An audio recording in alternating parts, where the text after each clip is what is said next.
మన ప్రభు అయిన యేసుక్రీస్తు నామములో ప్రార్థనా కూటానికి వచ్చిన మీ అందరికీ నా హృదయపూర్వకమైన వందనాలు. దేవునికి స్తోత్రం. హల్లెలూయా. పరిశుద్ధ లేఖన భాగంలో నుండి ఒక వాక్యాన్ని చదువుకొని ఆ వాక్యాన్ని మనము ధ్యానం చేసుకుందాం. చదవండి. పరమగీతములు 5వ అధ్యాయము 3వ వాక్యము. నేను వస్త్రమును తీసివేసి తిని నేను మరలా దాన్ని ధరింపనేలా నా పాదములు కడుక్కొంటిని నేను మరలా వాటిని మురికి చేయనేలా. దేవునికి స్తోత్రం కలుగును గాక. హల్లెలూయా. పరిశుద్ధ లేఖన భాగంలో నుండి ఈ మాట చాలా ఘనమైనటువంటి మాట అని నేను అంటున్నాను. ఏమిటయ్యా అంటే, బ్రతికిన మన బ్రతుకు మన కాలములలో ఈ మాటను మనము చక్కగా పరిశీలించినట్లయితే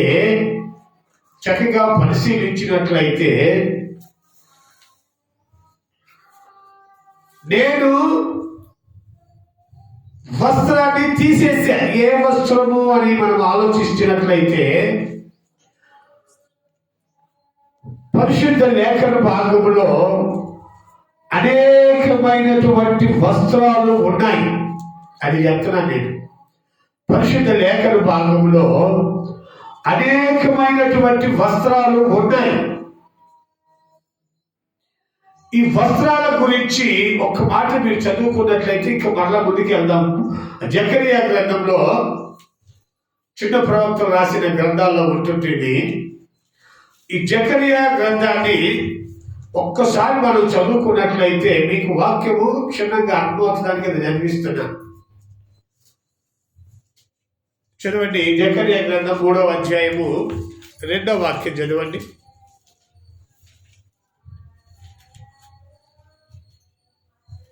జకరియా గ్రంథము 3వ అధ్యాయము 3వ వాక్యం నుంచి చదవండి. అది యెహోవా మలిన వస్త్రములు ధరించిన వాడై దూత సముఖములో మళ్ళా చదవండి మాటలు. అది యెహోవా మలిన వస్త్రాలు కాదు. యెహోషువ మలిన వస్త్రములు ధరించిన వాడై దూత సముఖములో నిలబడి ఉండగా దూత దగ్గర నిలిచి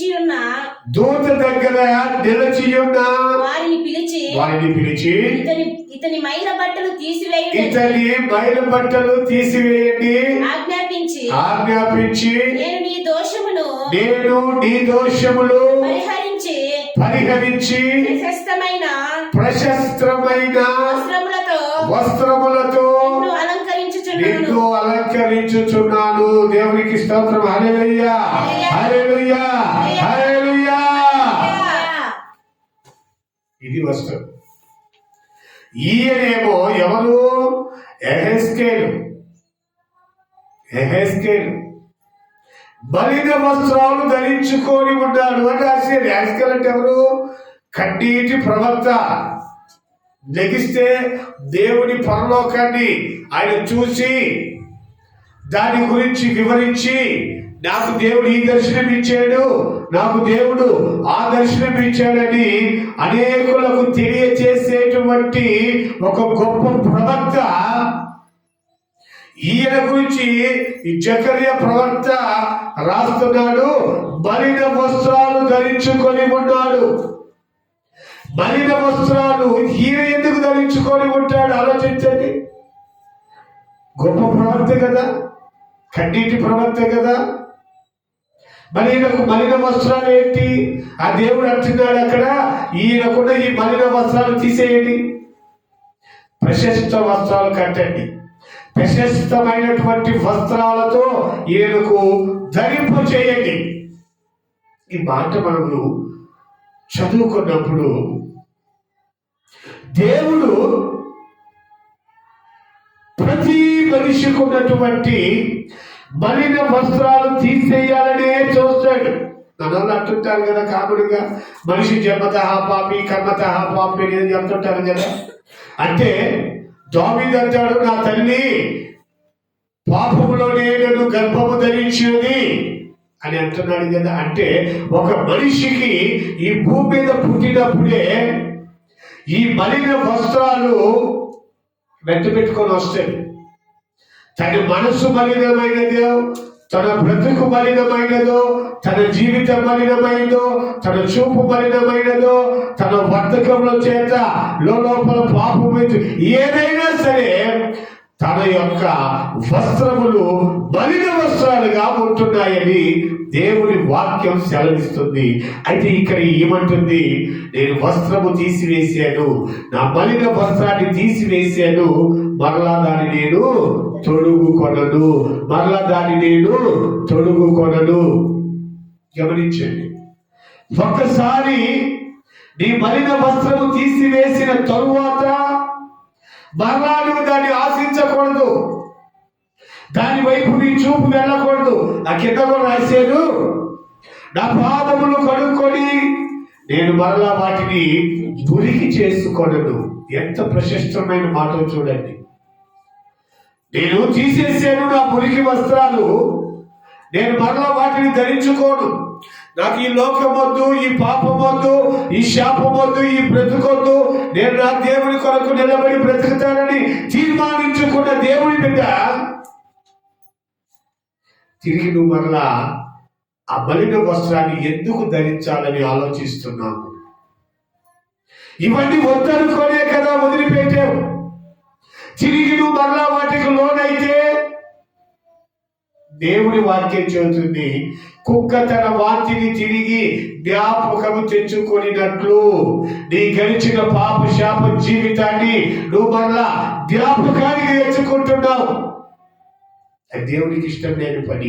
అదే చెప్తుంది శిలమితి. నేను విడిచివేశాను వస్త్రాలు, నేను మరలా వాటిని ధరించుకోను. ఆ మలిన వస్త్రాలు తీసేశాను, ఇంకా నాకెందుకవి? నా దేవాది దేవుడు నన్ను ప్రశస్తమైన వస్త్రాలతో అలంకరిస్తాడు. ఈ వస్త్రాలు బైబిల్ గ్రంథంలో రకరకాలుగా ఉన్నాయి. మలిన వస్త్రాలు, సంతోష వస్త్రాలు, దుఃఖ వస్త్రాలు, సన్నపునార వస్త్రాలు ఎన్నో ఉన్నాయి. వీటిలో మనం ఏ వస్త్రాలు కోరుకోవాలి? దుఃఖపు వస్త్రము ఒక ఆమె ధరించిందంట. గమనించండి, దుఃఖపు వస్త్రము ధరించింది ఒక ఆమె. ఎందుకమ్మా నువ్వు దుఃఖపు వస్త్రాన్ని ధరించావు అంటే ఆమె చెప్తుంది. మీరు చదివితే బాగుంటుంది, నేను చెప్పేదానికంటే చదవండి. సమూయేలు రాసినటువంటి 2వ గ్రంథము 14వ అధ్యాయము. సమూయేలు రాసిన 2వ గ్రంథము 14వ అధ్యాయము 2వ వాక్యం ఒకసారి చదవండి. 14:2.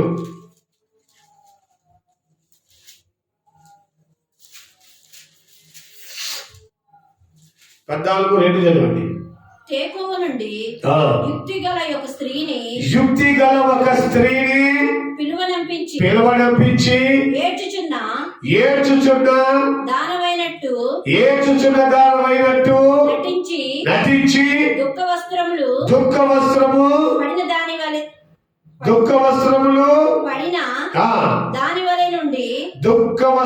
పడిన దాని వలె నుండి నీవు రాజు వద్దకు వచ్చి ఇక మీరు సగంగా కలిసిపోతున్నారు. కానీ ఆ చరిత్ర ఏంటంటే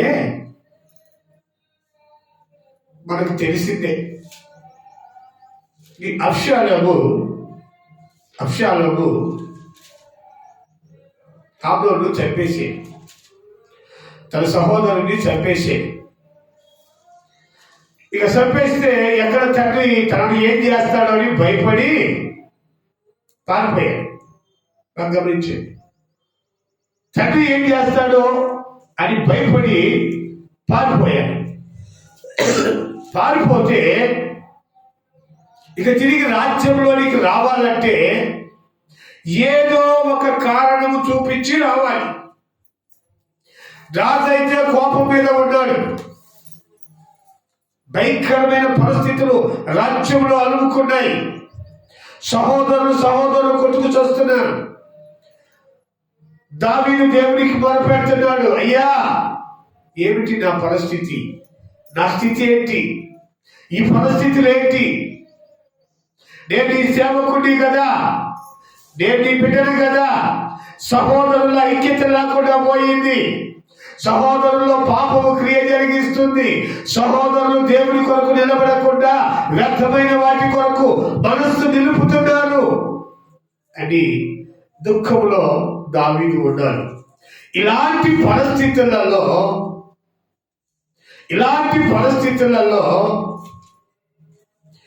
ఈ అబ్షాలోము దూరంగా ఉన్నాడు. ఏమైనా చేస్తాడేమో రాజుని భయపడిపోయి ఒక జ్ఞానము కలిగినటువంటి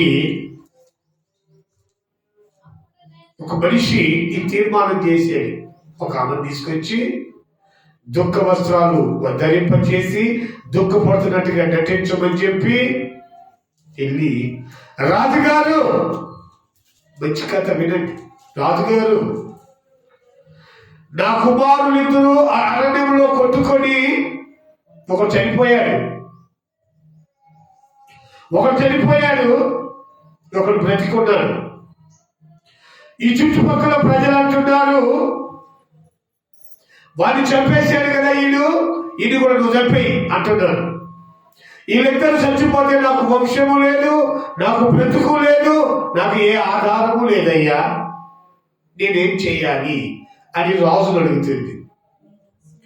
రాజు అంటాడు, ఎవరా మాట ఇప్పుడు బుద్ధి లేనాడు, జ్ఞానం లేదా వాడికి, సచివుడు ఎలాగో తెచ్చాడు, ఏం చేస్తావు, మిగిలిన కాపాడుకో. ఎట్టకుండా కట్టోడు కడుపులో పుట్టాడు కదా, దుర్మార్గుడే కావచ్చు, సహితము కడుపులో పుట్టాడు కదా, ప్రేమగా ఉండి దీవెన పొందుకొని ఆర్థిక హక్కుదారుడై అన్ని విషయాల్లో మంచిగా ఉంటే సంతోషమే ప్రతి తల్లిదండ్రులకు. కానీ ఈయన వ్యర్థమైపోయాడు కనుక సరే దేవుడు ఇంకొక రోజైనా మారుస్తాడే, వాడిని కూడా చంపేస్తే నీకు జీవనం లేకుండా పోతుందమ్మా, వద్దు అని చెప్పాడు. మాకు గమనించండి, వెంటనే ఆమెది, అయ్యా నీ తీర్పు బాగుంది, నువ్వు చెప్పింది ఎగ్జాక్ట్లీ కరెక్ట్, నేను ఒప్పుకుంటున్నా, నేను అనుసరిస్తున్నా. మరి నువ్వు చేసేది ఏంటి? రేపొద్దున ప్రజలు ఉన్న కొడుకు చచ్చిపోతే, రెండో కొడుకు దేశాల పాలై పడిపోతే ఏమి చేయదు, రేపొద్దు నీకు అదే మాట అడుగుతాను కదయ్యా. మరి ఈ న్యాయం తెలిసిన నీకు ఆ న్యాయం తెలియదా అని ఆమె తెలియచేయనట్టుగా చెప్పేసింది. రాజుకు ఆలోచన వచ్చింది, అవును కదా, నేను చెప్పిన తీర్పులో ఒక న్యాయం ఉంది కదా, సరే చనిపోయాడు, ఎలాగో చనిపోయాడు, ఈయన పట్టుకొచ్చి ఈయన వల్ల క్షమిస్తే ప్రయోజకుడు అవుతాడేమో. అప్రయోజకుడు ఎప్పుడూ అప్రయోజకుడే, ప్రయోజకుడిగా మార్చబడేవాడు లేడు. కానీ పౌలు గారు అంటాడు ఒకసారి, ఇదివరకు ఇతను అప్రయోజకుడే కానీ ఇప్పుడు ప్రయోజకుడు. ఎప్పుడు?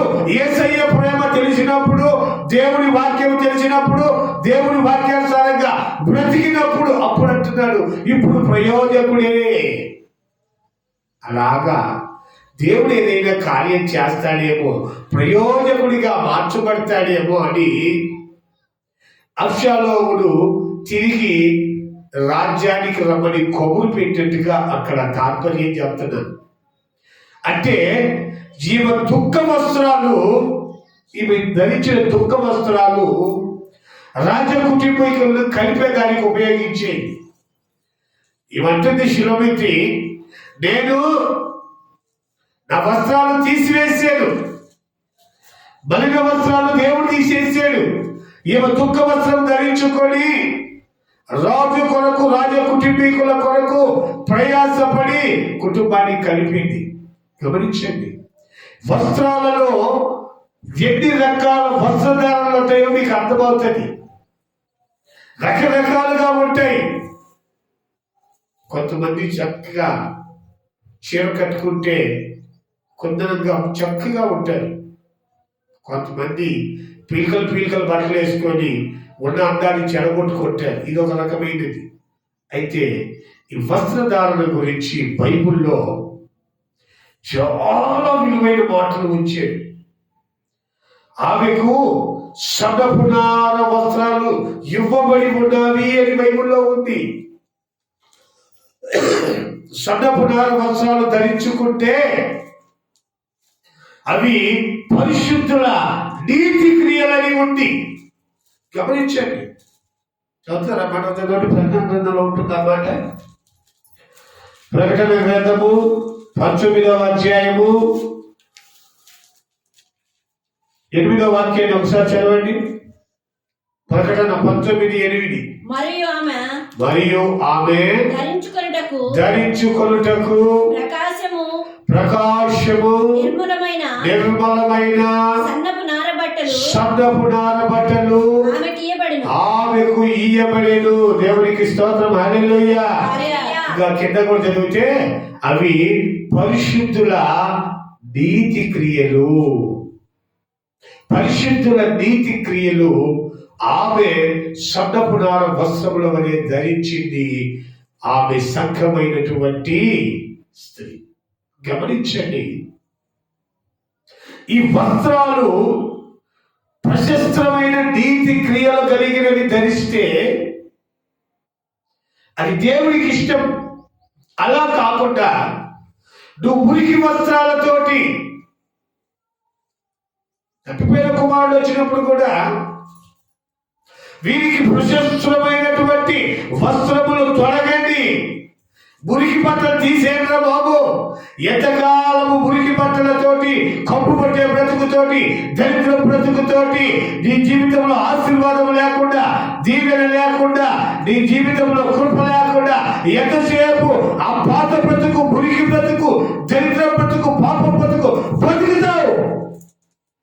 తీసే యేసు నామములో నీ మురికి వస్త్రాలు, మలిన వస్త్రాలు యేసు నామములో తొలగిపోవాలని చెప్తుంది దేవుని వాక్యం. ఎంతసేపు నీ పాపంలో నువ్వు పొరలేడతావు, ఎంతసేపు నీ బ్రతుకులో ఆశీర్వాదం లేకుండా, సంతోష సుగంధ ద్రవ్యములు లేకుండా, దుఃఖముతో, వేదనతో, రోదనతో నీ బ్రతుకు వెలదీస్తావు. అందరూ బతుకుతున్నారు కదండి.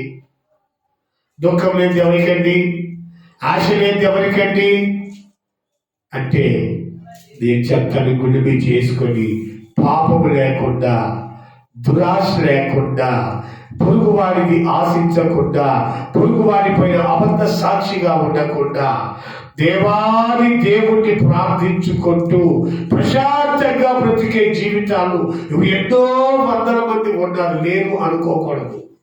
ఎందుకంటే నువ్వు సావాసం చేసే వాళ్ళు అందరూ మురికి వస్త్రాలు ధరించుకునే వాళ్ళే కనపడతారు. ప్రశస్త వస్త్రాలు ధరించిన వారు ఉన్నారు, నీతిమంతులు ఉన్నారు. వారు ఖర్జూర వృక్షము వల్లే పువ్వ వేస్తారు. నువ్వు మురికిలో ఉండి ఇక అందరు ఇలాగే ఉండాలి అనుకుంటే అది నీ భ్రమ. తమ కొరకు తాము బ్రతకకుండా ఎదుటి వారి కొరకు, ఎదుటి వారి రక్షణ కొరకు, ఎదుటి వారిని రక్షించాలని, పాపములో నుంచి విడిపించాలని, శాపములో నుంచి విడిపించాలని ప్రయాసపడే ఎంతో మంది దేవుని బిడ్డలు ఉన్నారు, నీతిమంతులు ఉన్నారు. వారు ఖర్జూర వృక్షం వల్లే పువ్వ వేస్తున్నారు. ప్రియమైన దేవుని బిడ్డ, ఒక్కసారి నీ మలిన వస్త్రాలు విడిచి నీ కన్నులతో నిబంధన చేసి నీవు పరిశుద్ధత వైపుకు రా, పవిత్రత వైపుకు తిరుగు. నీకు తేటగా కనపడుతుంది లోకం. నీ పాపపు పొరలు రాలిపోతే నీకు పరిశుద్ధత ఏదో, అపరిశుద్ధత ఏదో అర్థమవుతుంది. చీకటిలో చిందులాడితే నీకు పవిత్రత ఏదో తెలియదు. చీకటిలో ఉండేవాడికి ఏమీ అర్థం కాదు. ఇదే లోకం అనుకుంటాడు, ఇదే ప్రపంచం అనుకుంటాడు, ఇదే జీవితం అనుకుంటాడు. ఆ చీకటిలో ఈ నలుగురిని చూసి వీళ్ళు కూడా అలాగే ఉండాలి కదా. ఆ బ్రతుకులో ఉన్నవాడికి అది అర్థమవుతుంది తప్ప వెలుగులో ఉన్నవాళ్ళు నాయనా మీరు చీకటిలో సంచరిస్తున్నారు, పాపంలో బ్రతుకుతున్నారు. ఆ పాపాన్ని విడిచిపెట్టి, ఆ శాపాన్ని విడిచిపెట్టి దేవుడి వైపుకు రా, దేవుడు నిన్ను ఆశీర్వదిస్తాడని పిలిస్తే రాలేకపోతున్నారు. అందుకే దేవుడి వాక్యం చెప్తుంది, భయంకరమైనటువంటి కొలిమిలో నుండి, శ్రమ కొలిమిలో నుండి లాగినట్టు కొందరినైనా బయటకు లాగండి. వారు ఈ లోకములో ఉన్నటువంటి ఆశల చేత ఏడవబడి, పాపముల చేత, అపరాధముల చేత చంచిన వారై ఉన్నారు. వారి మలిన వస్త్రాలు తీసేయండి, తీసేయండి, ప్రశస్త వస్త్రాలు ధరించండి. దేవుడి వాక్యం సెలవిస్తుంది. ప్రియమైన దేవుడి బిడ్డలారా, మనము ప్రశస్తమైనటువంటి వస్త్రాన్ని ధరించాలంట. ఆమె చెప్తుంది సులభితి, నేను తీసేసాను ఆ మలిన వస్త్రం, నాకు ఇంకా అవసరం లేదు. అందుకే ఒకసారి యేసు ప్రభువుల వారు ఈ పాపాత్మురాలైన వ్యభిచారమందు పట్టబడిన స్త్రీని గమనించాడు. రాళ్ళతో కొట్టుకుంటూ తీసుకొచ్చాడు. భయంకరంగా కొడుతున్నారు.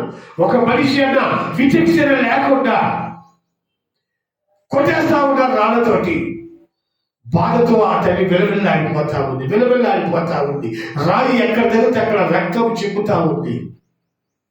క్రూరంగా కొడుతున్నారు మనుషులే.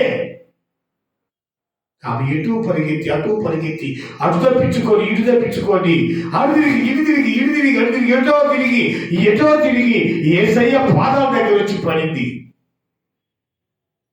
అయ్యా నన్ను కరుణించు, బోధకుడా, రబ్బుని నన్ను కాపాడు, బోధకుడా నన్ను రక్షించు. మనుషులు చంపేస్తున్నారు, నువ్వు దేవాది దేవుడు నన్ను కరుణించు అని అక్కడికి వచ్చి పడిపోయిందండి.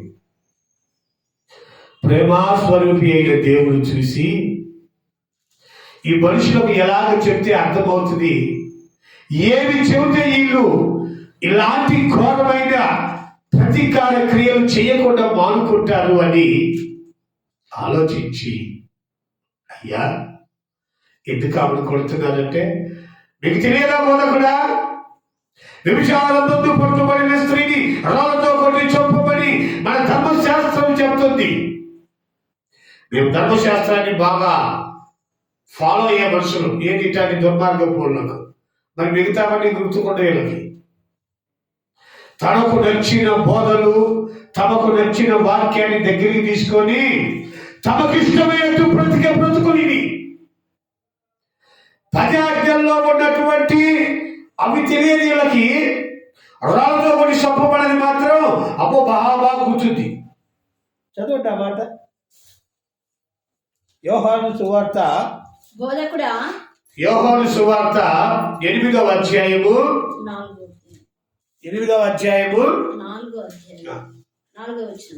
4వ వాక్యం చదవండి. బోధకుడా, ఈ స్త్రీ వ్యభిచారం చేయుచుండగా, అదిగో బోధకుడా, ఈ స్త్రీ వ్యభిచారం చేయుచుండగా పట్టుబడెను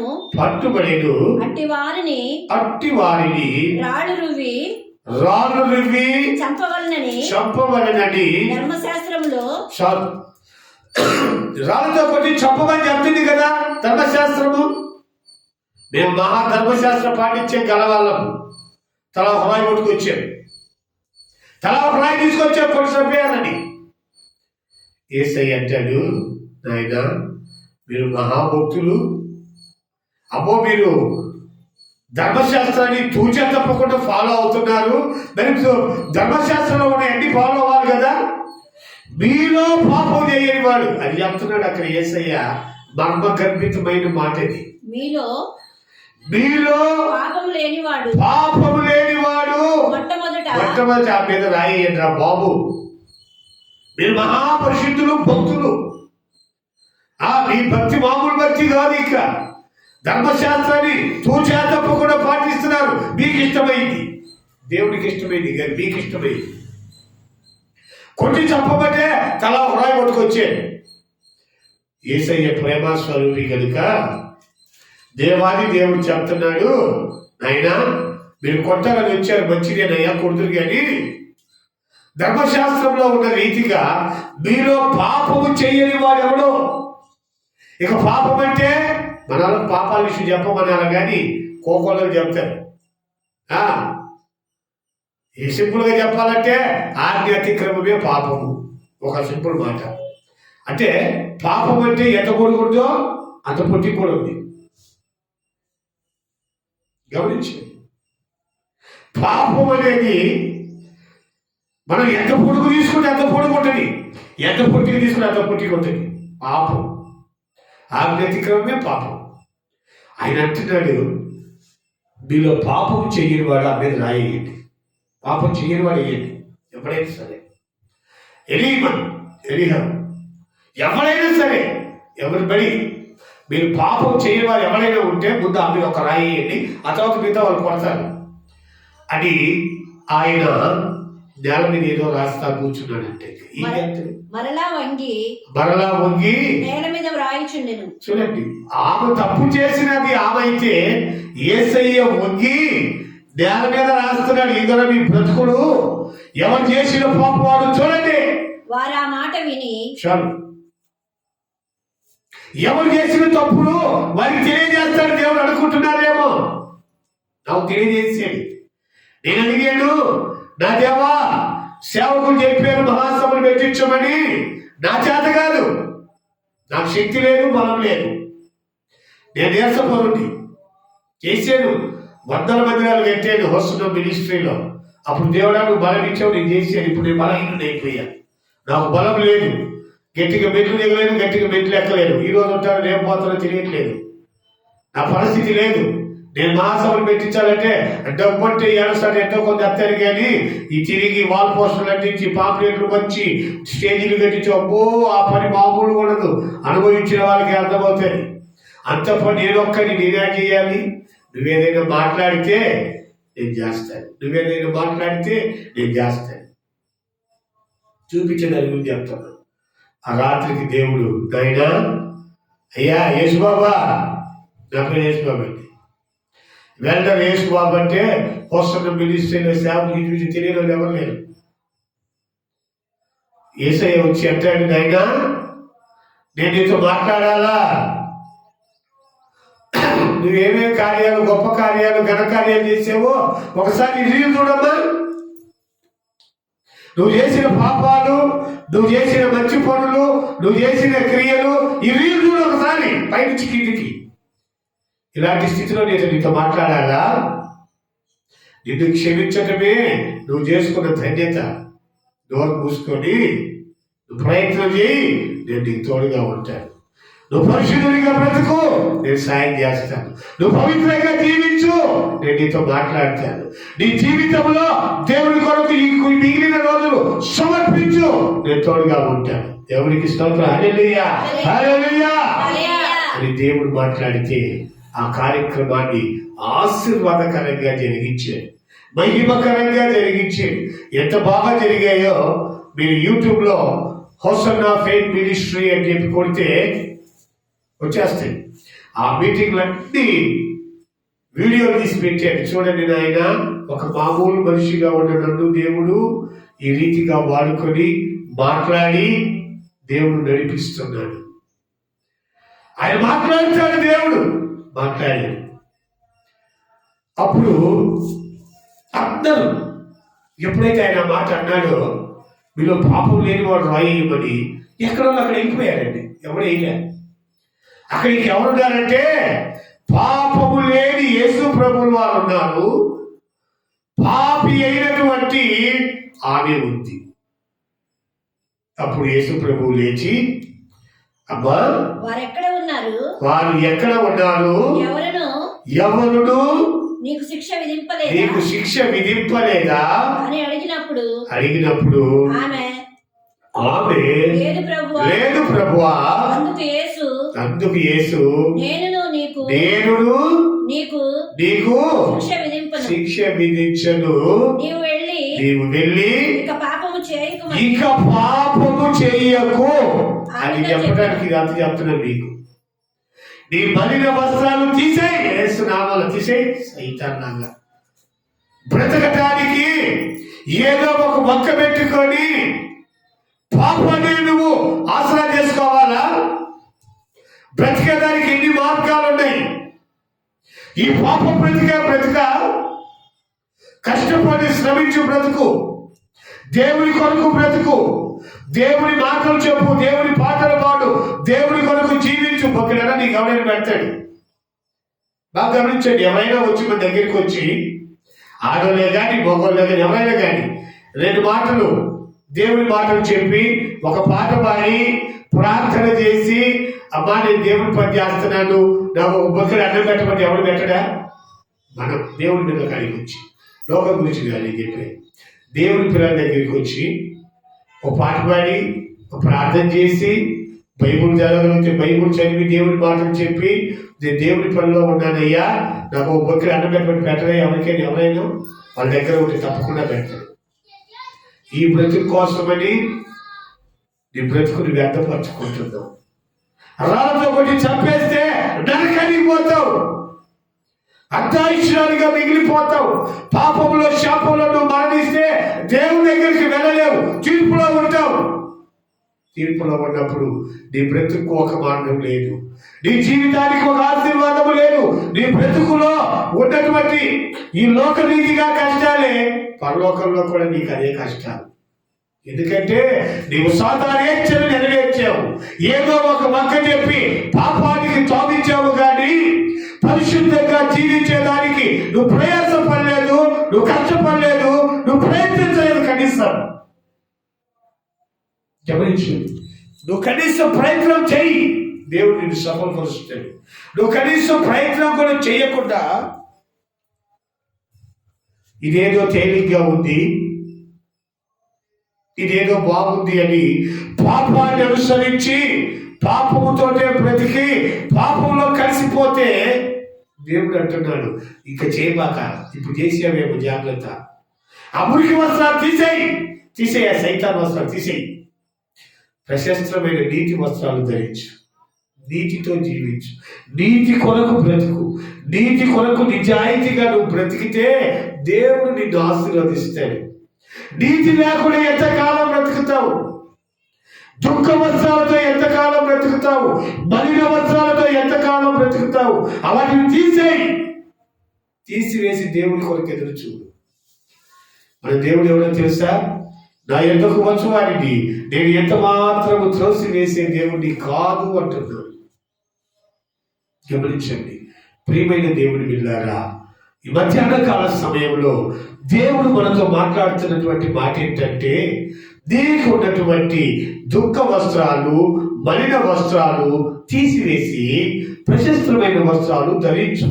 ఇంకో మాట చదవండి, యెహెజ్కేలు గ్రంథంలోనే 18వ అధ్యాయము 31వ వాక్యాన్ని ఒక్కసారి మనం చదువుకున్నట్లయితే మనకు కొన్ని విషయాలు అక్కడ రాయబడి ఉన్నాయి. యెహెజ్కేలు గ్రంథము 18వ అధ్యాయము 21వ వాక్యము.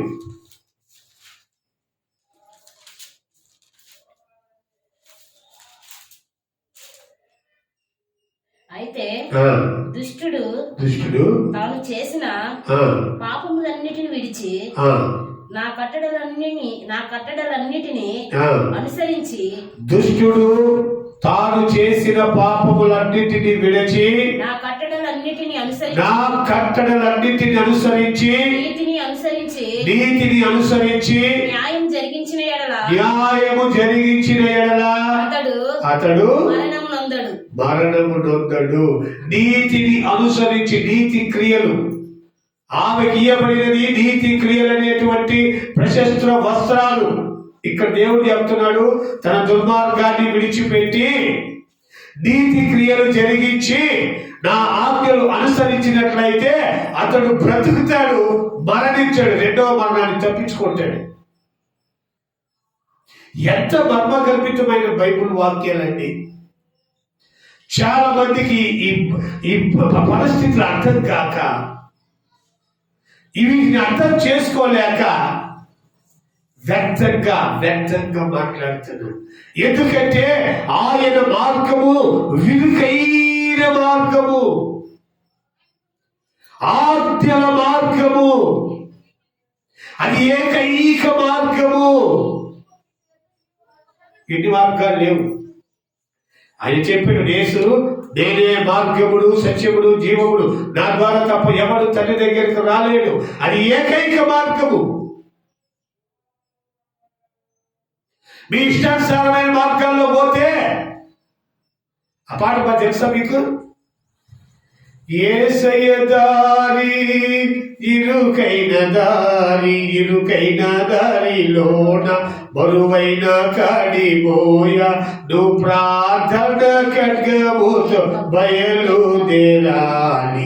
ప్రభుని చూడాలి. నువ్వు ప్రార్థన ఖడ్గముతో బయలుదేరాలి, ప్రభుని చూడాలి. రేయిబవల్లో వెళ్ళేటి త్రోవలో యేసయ్య నేల మరతువు, అయ్యయ్యో క్షణముల లోకము వెళుతును. సైతను దారి చుట్టూ ఎడారి, విశాలమైన దారి విపరీతమైన గోయి, నీ వెనుక చూడకోయి, నీ ముందు నరకమోయి, నీ ముందు నరకమోయి. రేయిబవల్లో వెళ్ళేటి త్రోవలో యేసయ్య నేల మరతువు, అయ్యయ్యో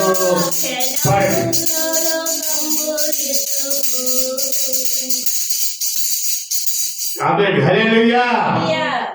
యేసయ్య దారి ఇరుకైన దారి, సైతాను దారి విశాలమైన దారి. మొన్న ఒక మహానుభావుడు అంటాడు, మహానుభావుడు అనకూడదు, బట్టి మనిషి అని. మమ్మ చూడండి, ఆ దేవుడికి అడిగిపో, ఈ దేవుడికి అడిగిపో, ఏ దేవుడికి అడిగినావో అదే యేసయ్యకి అడిగిపోతే అటొక్కదండో. ఆలు చెప్పిన మార్గంలోనే ఉండాలి, వాళ్ళు చెప్పిన ఆజ్ఞల్లోనే నడవాలి, వాళ్ళు చెప్పిన పద్ధతుల్లోనే ఉండాలి.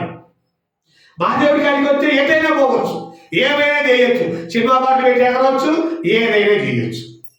అడిగేటోళ్ళు అడ్డు ఆపు లేదు, ఏదైనా చేయొచ్చు. చూడండి, ఏదైనా చేసేది దేవుడి మార్గం ఎలాగవుతుంది? నీకు ఇష్టం వచ్చినట్టు చేస్తే దేవుడి మార్గమా? పాప మార్గం అని. పరిశుద్ధ మార్గము కాదు. పరిశుద్ధ మార్గం ఎట్టుంటుందంటే, పరిశుద్ధమైన మార్గం ఎట్టుంటుందంటే అది ఆజ్ఞల మార్గము. నిన్ను నీవు దేవునికి సమర్పించుకొని దేవుడు చెప్పినటువంటి ఆ పద్ధతిలో నడిచే మార్గము, పవిత్రమైన మార్గము, పరిశుద్ధమైన మార్గము, నీతి క్రియలు కలిగిన మార్గము. అవినీతి క్రియలు జరిగిస్తే అక్కడికి చోటు లేదు, దారి లేదు, వెనక్కి వెళ్ళిపోతావు. దేవుని వాక్యం చెప్తుంది, నా మాట కాదు. నువ్వు నీతి క్రియలు జరిగిస్తే, నీవు పరిశుద్ధుడవై ఉంటే నీవు మరణం పొందవు. ఆ రెండవ మరణాన్ని తప్పించుకుంటాం. ఆ రెండవ మరణం ఎంత వేదనకరమైందో తెలుసా? అగ్ని ఆరదు, పురుగు చావదు, దినదినము అగ్ని మండుతా ఉంటుంది. అగ్ని ఆరదు, మనం చచ్చిపోవు. ఆ వేదనకరమైన స్థలం మన కొరకు నిర్ణయించింది కాదు, సాతానుకు వాడి దూతలకు అనే ప్రకటన గ్రంథంలో రాయబడి ఉంది. ప్రియమైన దేవుని బిడ్డలారా, ఈ మరణ వస్త్రాలు, లేకపోతే ఈ మలిన వస్త్రాలు, ఈ దుఃఖ వస్త్రాలు తీసివేయి. వాటి మరలా ధరించుగాక. తీసివేసే వాళ్ళకి చెప్తున్నాను నేను. నాకు పాపం వద్దు, శాపం వద్దు, నేను దేవుని మార్గాల్లో నడుస్తానని నిర్ణయించుకున్న వాళ్ళారా, నువ్వు మరలా వాటిని ఆశిస్తున్నావేమో. కుక్క తన వాటిని జ్ఞాపకము చేసుకున్నట్టు నువ్వు మరలా లోకాన్ని ఆశిస్తున్నావేమో. ఆశించబాక. భూలోకంలో కలిసిపోతావు, బెట్టులో కలిసిపోతావు, శాపంలో కలిసిపోతావు, పాపంలో కలిసిపోతావు, అపవాది సంబంధమైన క్రియలతో మమేకమైపోతావు, కృపను కోల్పోతావు. కృప పొందిన నీవు కృప వెంబడి కృప పొందేదానికే ప్రయత్నం చేయాలి. కృప వెంబడి కృపను పొందుచు, కృపలో జయ గీత నే పాడుచు. కృప వెంబడి కృపను పొందుచు, కృపలో జయ గీతమే పాడుతూ కృపలో జయ గీతమే పాడుతూ దయాని కృపా నాడు అమరత్వానికి అర్హునిగా మార్చెను యేసయ్యా నీ కృపా అర్హునిగా మార్చెను యేసయ్యా నీ కృపా. ఎంత మధురమైన పాట. కృప వెంబడి కృప పొందినైనా మరిన వస్త్రాలు మరలా చదువుకోవాకయ్యా. దేవుడి వాక్యం చెప్తుందండి. దేవుడి పరిశుద్ధ వాక్యాన్ని మనము ఎంత చదువుకున్నా చదివి తీరదు. ఎన్ని వాక్యాలు విన్నా మనల్ని బలపరిచేదానికి ఉపయోగపడతాయి. తర్వాత ఒక మాట చదవండి. లూకాసు వార్త 16వ అధ్యాయము 19వ వాక్యాన్ని ఒక్కసారి చదువుకొని మనం ముందుకు వెళదాం. ధనవంతుడు ఒకడు ఉండెను. అతడు ఊదారంగు అతడు ఊదారంగు బట్టలు సదపు నార వస్త్రములను ధరించుకొని నిత్యము దినదినము బహుగా సుఖపడుచుండెను. లాజరు ఒక దరిద్రుడుండెను. ఉదాహరణకు సదపురాణ వస్త్రాలు ధరించుకొని భూలోకములో ఉన్నప్పుడు దేవుని గుర్తెరగకుండా ముప్పొందులా తినుకుంటూ దేవుని కృప కొరకు కనిపెట్టకుండా దేవుడి నీతిని ఆశ్రయించకుండా దేవుడు ఎవరో ఎరగకుండా తాను లేచిన కాడ నుంచి నా ప్రాణమా తినుము తాగుము సుఖించుము నేనే బల్ల కింద పడ్డ ముక్కలు నేను లాజరు గుర్తుకురాలే. తిని తాగి సుఖించు మంచి సుఖమైనటువంటి వస్త్రాలు ధరించాను. సడపునార ఓదారపు వస్త్రాలు ధరించాను. గమనించండి, ఈ వస్త్రాలు ఆ పురికి వస్త్రాలు. నువ్వు అనుకుంటున్నావు సడపునార వస్త్రాలంటే నీతి క్రియలు లేని ఈ వస్త్రాలు. నీతి క్రియలు లేని ఈ వస్త్రాల గురించి చెప్తున్నాడు అక్కడ. నువ్వు ఎంతసేపు ఈ లోక సంబంధమైన వస్త్రాలే నీకు తెలుసు, ప్రశస్తమైన వస్త్రాలు. ఆయన చెప్తున్నాడు అవి పరిశుద్ధుల నీతి క్రియలు. ఆ నీతి క్రియలు కలిగిన వస్త్రాలు నీకున్నవా? ఒక ఆయన వచ్చి శుభ్రంగా డిన్నర్ జరుగుతూ డిన్నర్లో కూర్చుందంట. డిన్నర్లో కూర్చుంటే యజమానులు వచ్చాడు, నాయన పెళ్లి వస్త్రం లేక ఎలాగొచ్చి నాయన నీతి క్రియలే నీ దగ్గర, నీకు వస్త్రాలు వేయి నాయన, నువ్వు దేవుడి కొరకు ఏం చేసావు, దేవుడి బిడ్డల కొరకు ఏం చేసావు, దేవుడి ప్రజల కొరకు ఏం చేసావు, వచ్చి ఓ పెళ్లి విందులో కూర్చొని ఆరాధిస్తున్నావు బాబు, నీకు పెళ్లి వస్త్రము ఏదిరా బాబు? పెళ్లి వస్త్రమా? అదేంటండి నాకేం తెలుసు. గమనించాను. నీతి క్రియలు లేకపోతే ఏం జరుగుతుందో తెలుసా? బట్టలా పట్టుకోండిరా, పట్టుకొని వెలుపల చీకట్లో పడేయండి. అక్కడ ఏడుపు ఫోన్లు ఊరుకుతా ఉంటాయి. తీసుకెళ్ళండి. దారి తప్పించుకొని వచ్చాడు. నీతి లేదు, న్యాయం లేదు, పద్ధతి లేదు, క్రమము లేదు, భక్తి లేదు, ప్రార్థన లేదు, ఏదీ లేదు. వచ్చాడు చూడాలి. కారణం ఏంటంటే దేవుడు చెప్తున్న మాట, నీతి అనేటువంటి వస్త్రాలు ధరించుకోవాలి. మలిన వస్త్రాలు తీసివేసి మరలా వాటిని ధరించుకోకూడదు. ఎంత మర్మమైన మాట. మనల్ని వస్త్రాలు తీసేసి ఏమంటే చిరిగి బూతులు బూతులు బూతులు పరమేటు ఓ బూతులు ఓ పరమబూతులు, పరమగీతాలంటే పరమబూతులు అంట. నీ మోహం ఈ బూతులు. మహోన్నతమైన పరిశుద్ధ వాక్యాలు, పరిశుద్ధ గ్రంథం అంతటిని అవసరం పట్టి పరిశుద్ధ గ్రంథంలో ఉన్నటువంటి విలువైన మాటలను మిక్సీలో వేసి ఆ పరిశుద్ధతను జ్యూస్ లాగా చేసి ఇచ్చిన మాటలు అవి తాగే కొద్ది మధురము. మనలకు మొదలు పెట్టాలి, మొదలు కాడికి వెళ్ళిపోతారు, మందు కొట్టడానికి ఆయన భాష వెళ్ళిపోతుంది. ఈ మొదలపు మాటలు కదా నాయన, దేవుని ద్రాక్షారసం, ఘనమైనటువంటి మాటలు, పరిశుద్ధమైనటువంటి మాటలు. సన్నపునార వస్త్రాలు భూలోకంలో ధరించామేమో, మరి పరలోకంలో నీతి క్రియలు కావాలి. నీతి క్రియలు అనే వస్త్రాలు ఉంటాయి. నీతి క్రియలు లేకుండా నేనే చెడి, నేనే బతికి, నా కుటుంబమే బతికి, ఈ ఉదయాలు పోతే నాకేమని దరిద్రం బ్రతికి ఎంతకాలం బ్రతుకుతావు? నిన్ను వలె నీ పొరుగును ప్రేమించు. నువ్వు ఎంత బాగుపడుతున్నావో నీ పొరుగు వారు కూడా ఈ విధంగా ఆశీర్వదించబడాలి, బాగుపడాలని కోరుకో. వారి కొరకు ప్రార్థన చేయి, వారికి అవసరమైతే సహాయం చేయి, వారి కొరకు బ్రతుకు. నీతి క్రియలు నీకు అప్పగించబడతాయి. నీతి వస్త్రాలు ధరిస్తావు. నీతి అనేటువంటి పరిశుద్ధ మార్గాలు నడిపించబడతావు. ఆది కొరకు పోరాడు.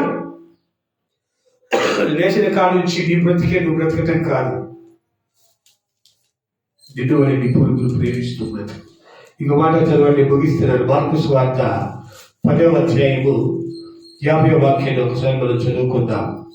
మార్కు సువార్త 10వ అధ్యాయము 50వ వాక్యం చదవండి. అంతటా వాడు బట్టలు పారవేసి దిగ్గున లేచి యేసు నొద్దకు వచ్చెను. యేసు నేను నీకేమి చేయగోరుచున్నాను? త్రోపకన గుడ్డివాడు దావీదు కుమారుడా కరుణించు అన్నాడు. యేసయ్య నిలబడ్డాడు. రాయ్ ఇంతకించి అన్నాడు. అది ఏం చేశాడు తెలుసా? యేసయ్య పిలుపు ఎప్పుడైతే పిలిచాడో, అబ్బయ్యా ఇక నా దరిద్రం పోయిందిరా బాబు అని ఆ పాత వస్త్రాలు, మలిన వస్త్రాలు, ఆ గుడ్డితనంలో ఉన్న ఆ దరిద్రపు గుడ్డల మొదట ఇష్టి పడేసాడట. ఉంది అక్కడ మనకు ఆ మాట. అంతటా వాడు బట్టలు, పాత బట్టలు పారేసాడు. ఇక నాకు ఇప్పుడు దాకా యేసయ్య పిలుపు లేదు నాకు. ఇప్పుడు దాకా నన్ను కరుణించే దిక్కు లేదు. ఇప్పుడు దాకా నన్ను కాపాడే మనిషి లేడు. ఇప్పుడు దాకా నాకు రక్షణ లేదు. ఇప్పుడు దాకా నాకు చూపు లేదు. ఇప్పటి వరకు నాకు పాపంలో మొక్కిపోతున్నాను బాబు.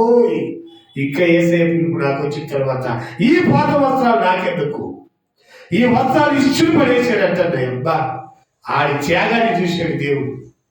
ఎప్పుడైతే పాత వస్త్రాలు విసిరేసాడో దిగ్గున లేచి యేసు నొద్దకు ఇక ఆలస్యం చేయలే. యేసయ్య పిలిచాడా, దిగ్గున లేచి యేసయ్య దగ్గరికి వచ్చాడు. చదువు. యేసు నేను నీకేమి చేయమని కోరుతున్నావయ్యా? ఆ గుడ్డివాడు బోధకుడా నాకు దృష్టి కలుగజేయమని ఆయనతో అనెను. అందుకు యేసు నీవు వెళ్ళుము, నీ విశ్వాసము నిన్ను స్వస్థపరచినది. దేవునికి స్తోత్రం. హల్లెలూయా, హల్లెలూయా. ఆ వాక్యాన్ని గట్టిగా పట్టుకోను, తీసే వాక్యాన్ని. ఈయనేమో నువ్వు వెళ్ళు, నీకు కలుసు వచ్చింది అన్నాడు. కళ్ళు వచ్చింది కానీ ఎక్కడికి వెళ్ళాడు తెలుసా? ఆ చివరిలో చదవండి. వాడు ఆయనతో కూడా వెళ్ళను అని ఉంటుంది. వెంటనే వాడు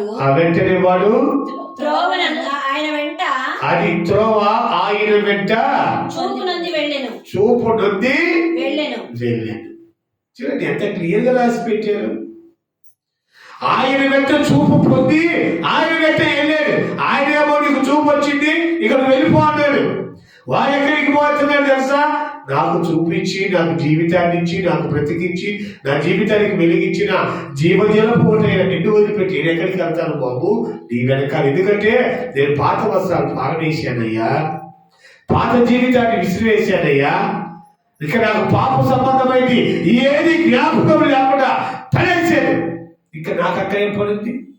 నేను నీ వెంట వస్తానయ్యా, నీ వెంట తిరుగుతాను. నీతోనే నా జీవితం, నీతో నా జీవితం ఆనందమే, నీతో నా అనుబంధం మాధుర్యమే. నీతో నా జీవితం సంతోషమే, నీతో నా అనుబంధం మాధుర్యమే.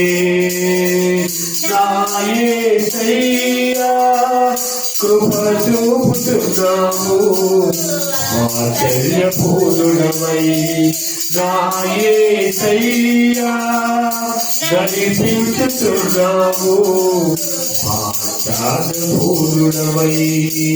ఆమేన్. హల్లెలూయా హల్లెలూయా. నడిపించే దేవుడు ఆయన, వాత్సల్యపూర్ణుడు. ఆయనతో మన జీవితము ఆనందం. అందుకే వాడు ఆనందాన్ని గుర్తెరిగేది గుడ్డివాడు. ఇక నేను ఎక్కడికి వెళ్ళను, నాకు పాపం వద్దు, శాపం వద్దు, అపవిత్రత వద్దు, వాటన్నిటి దూరంగా పాడేశాను. ఇప్పుడు నేను నీతో కూడా వస్తాను. మన ప్రయాణం యేసయ్యతో కూడా ఉండాలి. మనం జీవించేది యేసయ్యతో జీవించాలి. మనం నడిచేది యేసయ్యతో కూడా నడిపించబడితే ఆ జీవితం ఎంత ధన్యమైంది, ఆ జీవితం ఎంత ఆశీర్వదించబడుతుంది. ఆ జీవితంలో ఇక ఏ అవరోధాలు ఉండవు. యేసయ్యతో నడవాలంటే నీతి క్రియలు అనేటువంటి ప్రశస్త వస్త్రాలు మనకు ఉండాలి. మురికి వస్త్రాలు, దుఃఖ వస్త్రాలు ఉండకూడదు. నీతి క్రియలు కలిగినటువంటి ఆ నీతి వస్త్రాలు ధరించుకుంటే నిశ్చయముగా మనము ఆయనతో కూడా వెళతాము. చివరిగా ప్రకటన గ్రంథము 7వ అధ్యాయము 14వ వాక్యాన్ని ఒకసారి చదివినట్లయితే, ప్రకటన గ్రంథము 7వ అధ్యాయము అందుకు నేను అయ్యా నేను తెలియజేయనగా 14వ వాక్యము. అందుకు నేను అయ్యా నీకే తెలియనగా అతడు ఈలాగు నాతో చెప్పెను, మీరు మహాశ్రమల నుండి వచ్చిన వారు,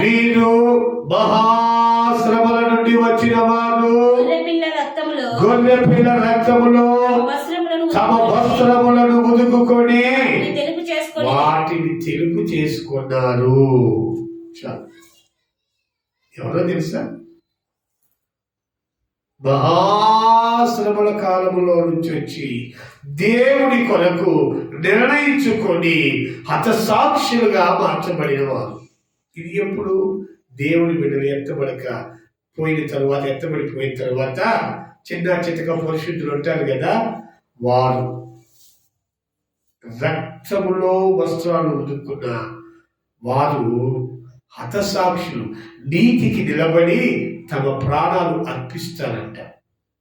రక్తములో వస్త్రం. కానీ ఇప్పుడు మనం కృపాయుగంలో ఉండము, ప్రేమాకుమారుని రాజ్యంలో ఉండము.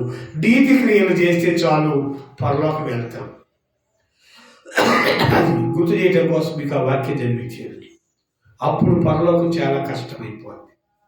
రక్తములో వస్త్రాలు ఉతుక్కోవటం అంటే గొంతు కోస్తా ఉంటే యేసుప్రభువే దేవుడు అనాలి. చేయగలమా? ఉండగలమా? అయితే ఇప్పుడు మనము ప్రేమ కాలంలో, ప్రేమా కుమారుని యుగంలో మనం ఉన్నాము. ప్రేమా కుమారుని యొక్క రాజ్యంలో మనం ఇప్పుడు నడిపించబడుతున్నాము. పరిశుద్ధాత్మ దేవుడు లోకమందంతటా పరిశుద్ధతతో నడిపిస్తున్నాడు. ఈ సమయంలో దేవుడు చెప్తున్న మాట ఏంటంటే, మీకు నీతి క్రియలు ఉంటే చాలు పరలోకానికి వెళతారు. దేవుని మార్గంలో నడిపించబడితే చాలు పరలోకం వెళ్తారు. నీవు రక్తంలో ఉతికేంత ఆ యొక్క ధన్యత లేకపోతే ఆ బలము నువ్వు పొందలేవు మీద దేవుడు చెప్తున్నాడు. కాబట్టి ఆయన రక్షణ సమీపముగా ఉన్నప్పుడే మారు మనసు పొందండి. ఆయన రక్షణ సమీపముగా ఉన్నప్పుడే బాప్తిస్మం తీసుకోనండి. ఆయన రక్షణ సమీపముగా ఉన్నప్పుడే నీతి క్రియలు జరిగించండి. ఆయన రక్షణ సమీపంగా ఉన్నప్పుడే రెండో మరణాన్ని తప్పించుకోనండి. ఆయన చెప్తున్నాడు, మీరు నీతి క్రియలు చేసిన ఎడల మరణము తప్పించుకుంటారు అని. కాబట్టి మధ్యాహ్న కాల సమయంలో దేవుడు మనతో మాట్లాడుతున్న మాట ఏంటంటే, మలిన వస్త్రాలు తీసి నీతి వస్త్రాలు ధరించి మనము మన పొరుగు వారి కొరకు మనము ప్రార్థించినట్లయితే నీతి అనే సన్నపునాల వస్త్రాలు మనకు ఇవ్వబడతాయి. అవి పరిశుద్ధుల నీతి క్రియలు. వాటి ద్వారా మనము తండ్రి అయిన దేవుని దగ్గరికి, ఆ పరలోకానికి చేర్చబడతాం. దుఃఖ వస్త్రాలు, మలిన వస్త్రం ఉన్నవాళ్ళు పరలోకానికి వెళ్ళరు. దుఃఖముఖుడమై ఉంటే ఈ లోకంలో ఉంటావు, మలిన వస్త్రం అయితే ఇక్కడే ఉంటావు. నీతి వస్త్రాలు ఉంటే పరలోకానికి వెళతావు. అట్టి పరలోకంలో దేవుడు మనల్ని నడిపించి స్థిరపరచును గాక. ఒకరి చెడ్డి కళ్ళు మూసుకునండి, ప్రార్థన చేసుకుందాం. చెప్పబడిన లేఖన భాగంలో ఎన్నో విషయాలు దేవుడు మనతో మాట్లాడాడు. ఎన్నో విషయాలు దేవుడు మనకు హెచ్చరించాడు. మన బ్రతికి ఎలాగ ఉందో మనల్ని జ్ఞాపకం చేసుకుందాం. మలిన వస్త్రాలు ఉన్నాయా, దుఃఖ వస్త్రాలు ఉన్నాయా, ఇక వాటన్నిటిని తొలగించి పాత వస్త్రాలు ఉన్నాయా, పాత జీవితంలో నువ్వు చేసినవన్నీ గుర్తు తెచ్చుకుంటున్నావా, తీసివేయి. ఎందుకంటే కుక్క తర్వాతని జ్ఞాపకం చేసుకున్న రీతిగా నీవు వాటిని జ్ఞాపకం చేసుకోకూడదు. నీ పాత వస్త్రాలు, నీ పాత పద్ధతులు, నీ దుఃఖ వస్త్రాలు, నువ్వు దుఃఖముఖురాలు ఉండకుండా, నీ మలిన వస్త్రాలు, నీ పాపము శాపము నాటకుండా వాటిని వదిలివేసినట్లయితే, నీవు నీతి క్రియలు జరిగించినట్లయితే, నీతి అని సన్నపునార వస్త్రములు, నీతి క్రియలు అనేటువంటి సన్నపునార వస్త్రములు నీకు ఇవ్వబడతాయి. ఆ వస్త్రాలు ఉన్నవారు పరలోకంలో ఉంటారు. పెళ్లి వస్త్రం లేకపోతే నరకానికి వెళతావు. అక్కడ వెలుపడి చీకటిలో పండు కొరుకుతూ ఉంటుంది కనుక ప్రియమైన దేవుని బిడ్డ, దీనిని జ్ఞాపకం చేసుకొని ఆ నీతి వస్త్రాల కొరకు నీతి క్రియలు జరిగించి దేవుని ఆజ్ఞల మార్గంలో నడిపించబడాలని ఈ మధ్యాహ్న కాల సమయంలో దేవుడు మనతో మాట్లాడి ఉన్నాడు. ఆ నీతి వస్త్రాలు కావాలని, నీతితో నడిపించబడాలని దేవుని కృపకు ఎదురు చూస్తూ ప్రేరేపించబడిన వారు ఒకరు ప్రార్థన చేయండి క్లుప్తంగా. మహాగణుడా, మహోన్నతుడా, నీకు వెళ్ళలేని వందనాలు, స్తోత్రములు, స్తోత్రములు, స్తోత్రములు, స్తోత్రములు తండ్రి. నాయన అయా నాయన, నీ దీనదాసుడు చెప్పిన వాక్యాన్ని బట్టి నీకు స్తోత్రములు. నాయన మాలో మలిన వస్త్రాలు ఉంటే తీసివేయండి, మహిమ వస్త్రాలతో నింపండి తండ్రి. నీకు స్తోత్రములు, స్తోత్రములు నాయన. అయ్యా యూట్యూబ్ ద్వారా విన్న కుటుంబాలను దీవించండి తండ్రి. నీకు స్తోత్రములు నాయన. అయ్యా ఈ శబ్దం ద్వారా విన్న బిడ్డలలో నాయన ఏదైనా మాలిన్యం ఉంటే తీసివేసి నాయన నూతన వస్త్రాలతో బిడ్డని నింపండి నాయన. ప్రతి కుటుంబాలను దీవించండి నాయన. నీకు స్తోత్రములు నాయన. రాలేక ఈ వారం రాలేక వెనుకబడ్డ బిడ్డల్ని మరొక సమయం నడిపించమని నాయన, నీ కృపలో మమ్మల్ని నాయన దీవించి ఆస్వాదించి నాయన నీ కృప కొరకు కనిపెట్టే ధన్యతను అనుగ్రహించమని యేసు పరిశుద్ధ నామమున అతి వినయంగా అడిగి వేడుకుంటున్నాం తండ్రి. ఆమేన్. దేవుడు మన ప్రార్థన ఆలకించి ఆయన సంతోష వస్త్రములతోటి, సన్నపునార వస్త్రములతోటి, నీతి క్రియలతోటి దేవుడు మనం నడిపించి ఆయన నిత్య నివాసానికి సిద్ధపరచడానికి స్తోత్రాలు చెల్లిద్దాం. ఈరోజు ప్రార్థనలో పాల్గొన్న ప్రతి బిడ్డను దేవుడు ఆశీర్వదించి రాలేక వెనుకబడి బిడ్డలు మరి ఒక పర్యాయం నడిపించి, అలాగే railway station colony, estate, drivers colony, Sundari colony ప్రతి దేవుడి కుటుంబాలన్నింటినీ దేవుడు అంచెలంచెలుగా ఆశీర్వదించి సేవకు సహకరిస్తున్న ప్రతి హస్తాన్ని నూరంతలుగా అభిషేకించి వాడుకొని, అలాగే వస్తున్న మినిస్ట్రీని, సేవకులను, విశ్వాసులు నడిపిస్తున్న నాయకులకు దేవుడు ఆరోగ్యం, క్షేమము, నెమ్మది అనుగ్రహించి వీటన్నిటిని ఆయన కృప ద్వారా జరిగిస్తున్నటువంటి తండ్రి, కుమార, పరిశుద్ధాత్మ త్రియేక దేవునికి స్తోత్రాలు చెల్లిద్దాం. పరిశుద్ధుడా, జీవాధిపతి నీకు స్తోత్రం. మహోన్నతుడము, మహాపరిశుద్ధుడము, నీతి క్రియల చేత, నీతి వస్త్రముల చేత మమ్మల్ని ధరింప చేయాలని ఈ నీతిని గురించి అయ్యా మీరు బోధించారు. అందుని బట్టి నీకు స్తోత్రం. మలిన వస్త్రాలు తీసివేయండి, దుఃఖ వస్త్రాలు తీసివేయండి, పాత వస్త్రాలు తీసివేయండి నాయన. పరిశుద్ధమైన నీ ప్రశస్త్ర వస్త్రాలతో మీరు అభిషేకించండి, మీ వారి మహిమ వస్త్రాలతో నింపండి నాయన. ఇక్కడ కూడిన ప్రతి ఒక్కరు కూడా నాయన నీ కృపకు దూరము కాకుండా నీ పరిశుద్ధతలో స్థిరపరచండి. యూట్యూబ్ ఛానల్ ద్వారా వాక్యం అనేకమైన కుటుంబాలను ఆయన మీరు ఆశీర్వదించండి, దీవించండి. నీ కృపల చేత వర్ధన చేయండి, నీ కృపామృతము చేత అభిషేకించండి. ప్రతి కుటుంబాన్ని అంచెలంచెలుగా ఎదిగింపు చేయండి. ఈ వాక్యాన్ని నీ బిడ్డ హృదయాల్లో నీరు కట్టి ఫలింపచేసి వారి కుటుంబాలను ఆశీర్వాదకరమైన మార్గాల్లో నడిపించి నిశ్చయముగా మీరు దీవించి ప్రతి బిడ్డను ఈ యొక్క ఆదివారపు దీవెన ఆశీర్వాదాలతో నింపి పంపమని యేసయ్య పరిశుద్ధ నామం పేరట అడిగి ప్రార్థించి వినయముగా వేడుకొనుచున్నాము పరమ తండ్రి. ఆమేన్. మా తండ్రి అయిన దేవుని ప్రేమ, కుమారుడైన యేసయ్య కృప, పరిశుద్ధాత్మ దేవుని అన్యోన్య సహవాసం మనకును సకల పరిశుద్ధులకును సదాకాలము తోడై ఉండి నడిపించును గాక. ఆమేన్. హల్లెలూయా. దేవునికి స్తోత్రం. అందరికీ వందనాలు.